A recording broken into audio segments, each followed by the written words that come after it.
Welcome to the Mutually Amazing Podcast. I'm your host, Mike Domish with the Center for Respect. The episode you're about to listen to was recorded when this show used to be called the Respect Podcast, so you might hear that mentioned during this episode. Well, let's get to the show. This week, we have Chris Westfall. He's helped his clients land on Shark Tank, Dragon's Den in Canada, and even Shark Tank Australia. Working with entrepreneurs and high-performance teams around the world, Chris is a transformational business coach who helps entrepreneurs to find the respect that they deserve. Chris, thank you so much for joining us. Oh, Mike, it's my pleasure. Thanks for having me. Absolutely. What do you think is a single misunderstanding that creates disrespect? I think that disrespect really comes from, and this is going to sound strange probably, but disrespect actually comes from inside of ourselves. And that may sound strange because you think, no, disrespect comes from other people who don't see me for what I have to offer, or they see me as a stereotype or a gender or a lifestyle choice. You know what I mean? And people disrespect me because of that. But really, if you think about it, the person that has to respect you first is yourself, and understanding that everyone is worthy of respect, that there is no requirement for respect. Just being a human being means you're qualified. And respecting yourself is the first step in helping others to see that. I have a client that I'm working with right now, and she was explaining to me that sometimes when she talks to her prospective clients, and she's a coach who works on culture for organizations, but oftentimes when she's meeting with C-suite executives, that they see her as just her gender, and they talk to her in a way that is disrespectful. They aren't saying little lady at the end of every sentence, but it's kind of implied, if you know what I'm saying. And the first step in understanding how to overcome that is, in my opinion, understanding that for her and for anyone listening to the sound of my voice, that you are worthy of respect. You do have something to offer. And if other people don't see it for whatever reason, that's really about them. So start with respect by respecting yourself. Does that make sense? Absolutely. And it's something that we believe that respect should be inherently given. You shouldn't have to earn it. It's something I talk about a lot on the show. The old phrase, you have to earn my respect, is one of the worst sentences ever for how to treat another human being. And what about the person who's listening and saying, look, I do have a lot of self-respect, and yet because of how I'm identified, I'm not treated with respect. So I'm coming in with self-respect, but yet the world I'm in is not giving that back. Totally understand. Yeah. Well, you have to take a look at where you're placing your attention, because if you're focused on how the world is not giving you respect, first of all, let me just say, I totally get that. I've been there. I know what that feels like. It's incredibly frustrating. That feeling of I deserve more than this. The way that I'm being treated doesn't feel fair. It doesn't feel like people are seeing me. But the crazy thing is that when you focus on the solution that you can provide to others, the results that you can provide, in spite of the way that you are being treated, in spite of the way that people don't see you the way that you really are, you may never be able to change people's thinking. You may never be able to correct and help people to see things about who you are, or about how diversity matters. I mean, there are so many things that we can't conquer, but what you can do, and I think that's the best thing that you can do, is to focus on the results that you can provide, is to take action and to find a new way of driving the results that you want, recognizing that you may not be able to change minds, and narrow-mindedness might be more than you can overcome, but that doesn't mean that it should stop you, because the world is full of stories of people who were not respected, and yet, in spite of that disrespect, they were able to overcome, and looking in the direction of the action that you wish to create, and not getting lost in the small-mindedness of the people around you, might be the best path to find your success. Yeah. And for the people thinking, okay, well, where's the border of when it's abusive? Because that's a different ballgame, right? It's one thing to say, hey, I'm not being treated with respect. It's another thing to recognize I'm in an abusive situation, and therefore you deserve to be free of that, to be out of that situation. But that can be hard for people depending on financial circumstances, cultural circumstances. That's that self-respect that you've talked about so many times on the show, Mike. And respecting yourself means looking in the direction of the action that you can take, not the minds that you need to change, but looking at the abuse that you need to step away from, whether it's verbal, physical, whatever the case may be. As we said earlier on, you deserve more. And to find that place of freedom, that place of liberation, that place of respect. It exists. You may not be there right now, but it is there. And the journey is about taking that journey to find it, to step away from the things that don't serve you and take action. Take action in the face of disrespect. Take action to move to a place where you can be who you are, be recognized for what you have to offer, and step away from the abuse that you don't deserve. So when it comes to that place where there's a lack of respect, how do you identify when too much is really too much? The way that you identify when too much is you trust your feelings. You search your heart. And if wisdom is saying to you that, and again, I'm talking about inner wisdom. I'm not talking about what all your friends are saying, or that kind of thing, because certainly what friends and people around you are saying is useful. But ultimately, you have to answer to yourself. And your wisdom will tell you, at least that's been my experience. When I've been in bad situations and when I've been in places where I haven't been respected, my gut's been telling me, you've got to do something. And when you have that feeling of it's time to take action, even if you don't know what that action is, I'd listen to that. And I'd explore that, because that could be the first path to stepping away from disrespect, moving away from abusive people and the people who don't serve you. Because if you want to live a rich and fulfilling life, surround yourself with people that want that for you as well. And they are out there. Absolutely. Now, for you personally, you mentioned it. You said, hey, I've been there. What's an example you can share so people can relate to that, how you responded when you were face to face with the worst kind of disrespect? Mike, I was sitting at a dinner with a client company that I was working with, and the CEO was kind of holding court. And I was talking to a woman who was seated right across from me, and she had an unusual name. And I said, where is your name from? That's so interesting. And she says, well, my family is from Persia. And I said, rather stupidly, I said, oh, so is that modern day Saudi Arabia? And she said, no, Persia is Iran. And I thought, oh, that's interesting. And so we kept eating, and it wasn't maybe a minute or two later, Mike, that the CEO popped off with some incredibly racist remark about people from the Middle East, and specifically people from Iran. And the reason that I'm sharing this story with you, even though the disrespect wasn't directed at me, is to say, of course, my friend who was seated across from me, she couldn't eat after he made that remark. And the CEO just moved on and was oblivious. And he was like, cocktail party conversation. Let's just chat. And meanwhile, she was just stunned, and I was shocked. But here's the really shocking part of the story, Mike. I didn't say anything to the CEO.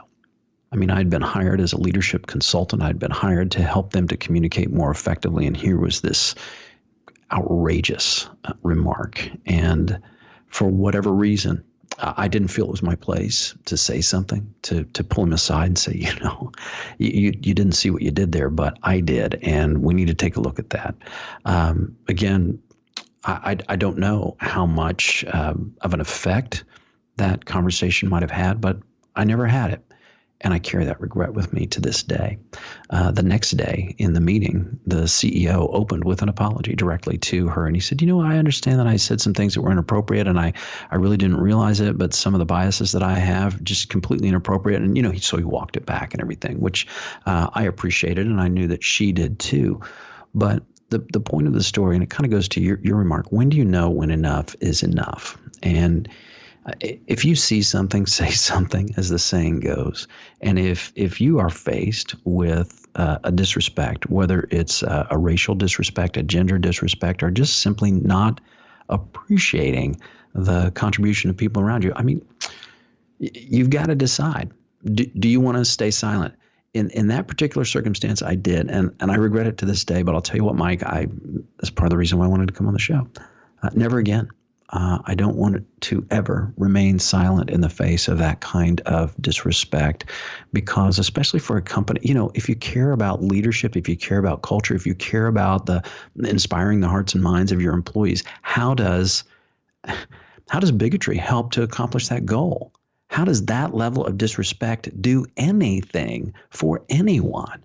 It's an exclusionary approach that doesn't help people to be better, and that's the last thing that I'm about. I want to help people to see new possibilities and to create cultures of inclusion where everyone is able to perform, so that you harness the potential of everybody that's around you.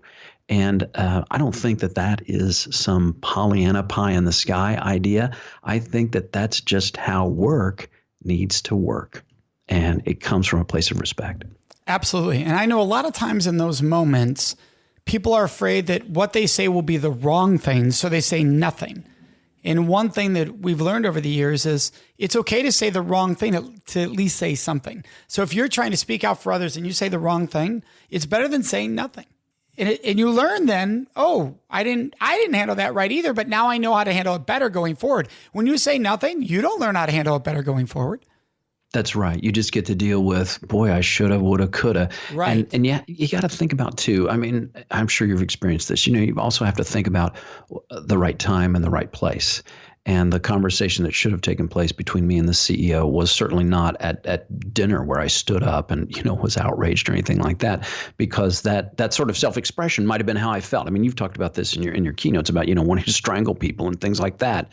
But really the action that I needed to take was behind a closed door, saying, can we just talk for a minute about what you said and how it impacted people? Because sometimes people don't see.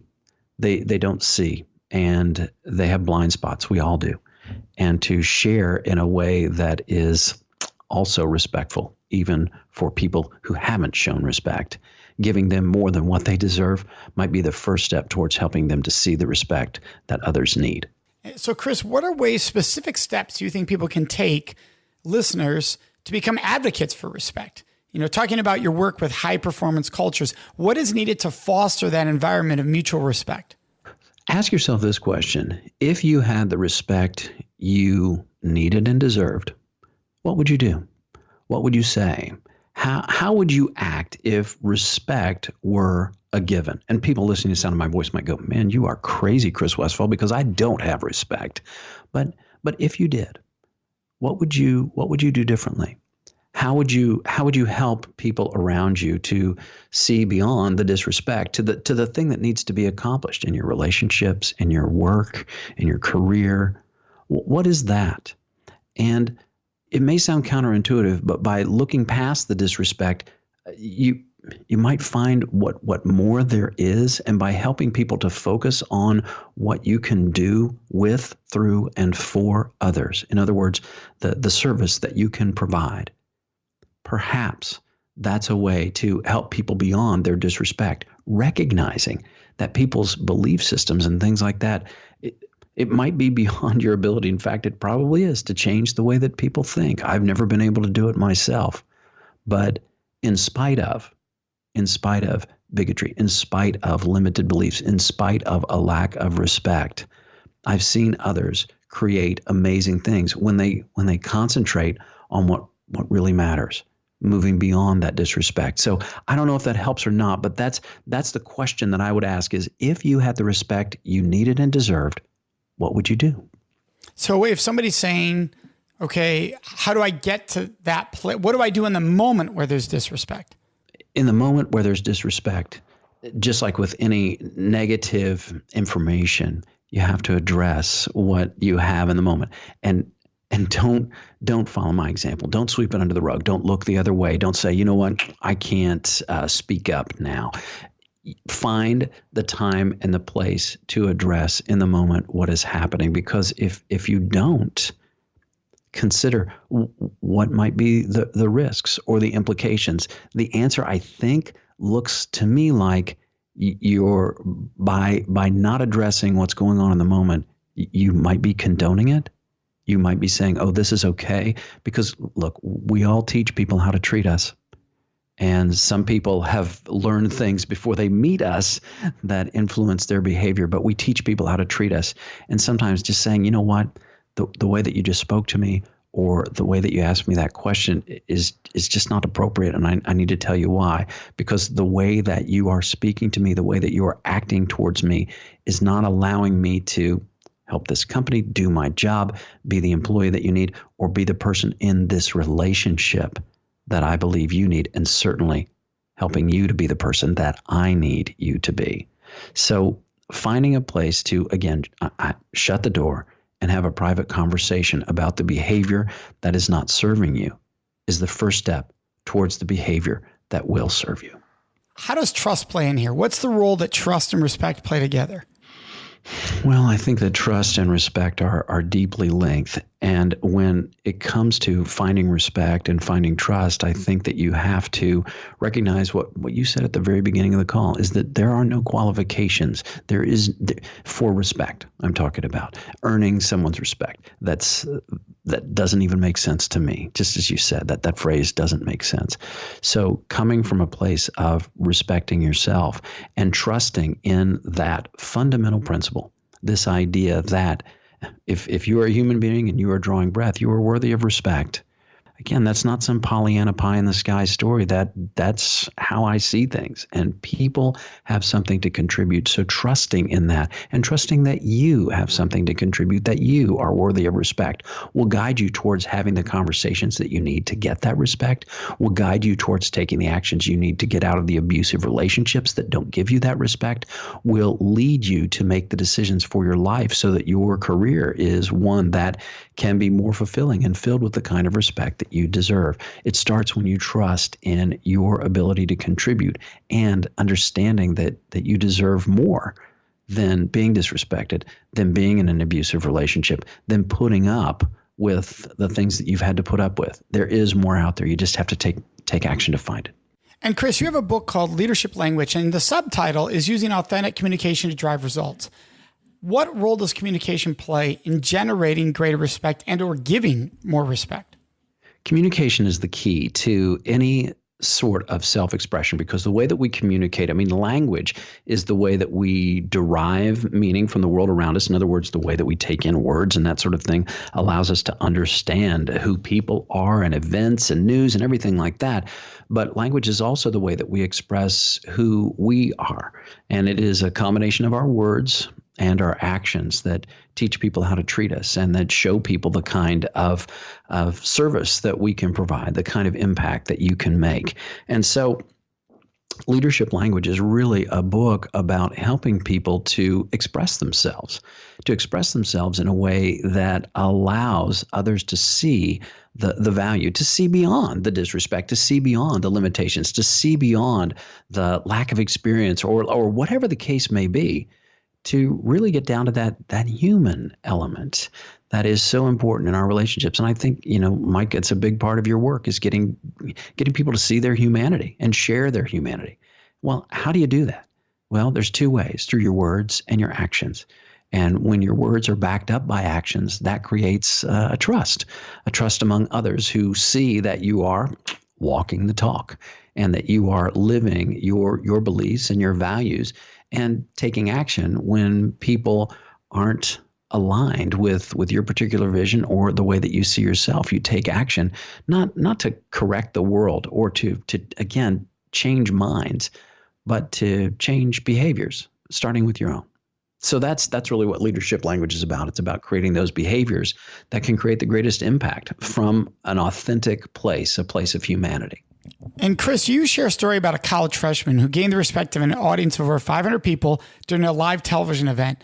How did her achievement rocket her past MBAs, seniors, doctoral students at the fifth largest university in the United States? Can you explain the story and what happened? Sure. So, Mike, this is the story of Mac the Goat Girl, and her name is McCallie Cunningham. Mac the Goat Girl is her email handle, and she came to me as a freshman. She wanted to win this pitch competition, and she wasn't exactly sure how or what to do. But as a pitch coach, and I've worked with thousands thousands of entrepreneurs to help them to bring their business ideas to life. And I've worked at this university for a number of years with different entrepreneurs. And so she came to me and she said, I really want to bring this idea to life. I'm not exactly sure. She and Mike, she grew up on a farm. I mean, there's a reason her email handle is Mac the Goat Girl, because she grew up raising goats and winning 4-H competitions and that sort of thing. And the reason I share this background is to say that it might not be the kind of background that you think of in terms of a sophisticated entrepreneur. And yet, what is the background of a sophisticated entrepreneur? I think the background is looking in the direction of new results. If we simply think that we are the product of our experience and we can't experience things beyond how we were raised and where we were raised, I think I'd challenge that all day long. And McCallie certainly did. When we met, she was incredibly interested in understanding how to tell her story. And so I coached her and I worked with her. And then on the night of this pitch competition at this university with over 65,000 students, and by the way, the competition was open to all of them, she skyrocketed past, as you mentioned, MBA students, PhDs, engineering majors. And on that night, when I announced the winner of the pitch competition, and I gave that I believe it was a $10,000 check to McCallie, I couldn't have been prouder for what she accomplished, because we are all of us more than where we were raised or how we were raised. If it looks like the only things you can accomplish are the things that others have shared with you or shown you, that's a limiting belief that simply isn't true. And that's what I saw from McCallie, and that's what she continues to see for herself to this day, with an understanding of the respect of where she came from and how she was raised, but understanding too that she had a vision for herself. There was something more that she wanted, and she wasn't afraid to take action. And she earned the respect of an entire auditorium in front of a live television studio audience, because the event was televised as well, as she walked away with the top prize. And it was a thrill. It was a thrill for me to see it happen. And it just reinforced this understanding that where you are is not who you are. And how you've been raised or where you've been raised is interesting, but it's not definitive. And if you have a vision for yourself and you're willing to take action, that might be the most respect that you can give to yourself, is to take that step, because you never know where that journey might lead. Love it. And then, Chris, that's a great place for us to wrap up. I want to make sure everyone can find you. The name is just like it sounds, Westfall, Westfall, first name Chris. Book is Leadership Language. We'll have all the links in our show notes. The website is westfallonline.com. Chris, thank you so much for joining us. Mike, it's been a great pleasure. Thank you. Oh, my pleasure. And for our listeners, you know what's coming up next. That is Question of the Week. This week's question is, Mike, what are you most grateful for? Oh my goodness, this is such a difficult question. I think the mistake of the question is the word most. What are you grateful for? I think as soon as we put most in front of it, there's a danger there that we're losing actually the ability to be grateful for all the gifts in our lives. And instead we start focusing on certain gifts over others. We're valuing certain people over others. I think that's a danger. For me, I know that when I'm in a good place energy-wise, spirituality-wise, wellness, vibrancy-wise, I journal and I write about my gratitude, my moments of gratitude in that day, so that there can be numerous areas of my life that I can show gratitude for, writing in that journal. And I find it to be so powerful, especially at the end of a day. One, starting the day I'm grateful for because it puts me in a positive place. And then ending the day, what I'm grateful for from today.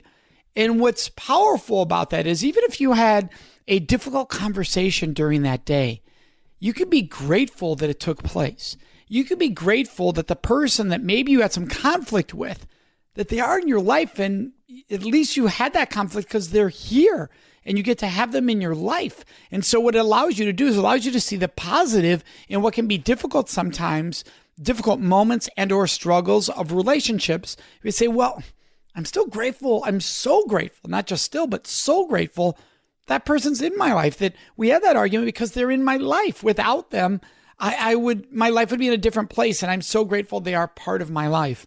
That's the beauty of gratitude. It puts everything into perspective.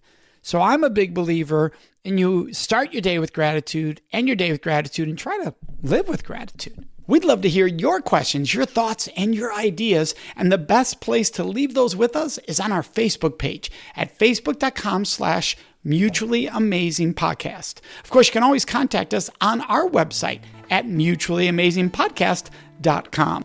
Remember to subscribe to this show so you automatically get it every week. And if you could, take one moment to leave a review. That really helps other people find the show, which we are greatly appreciative of. So thank you so much for joining us. May you make today and every day a life full of mutually amazing relationships.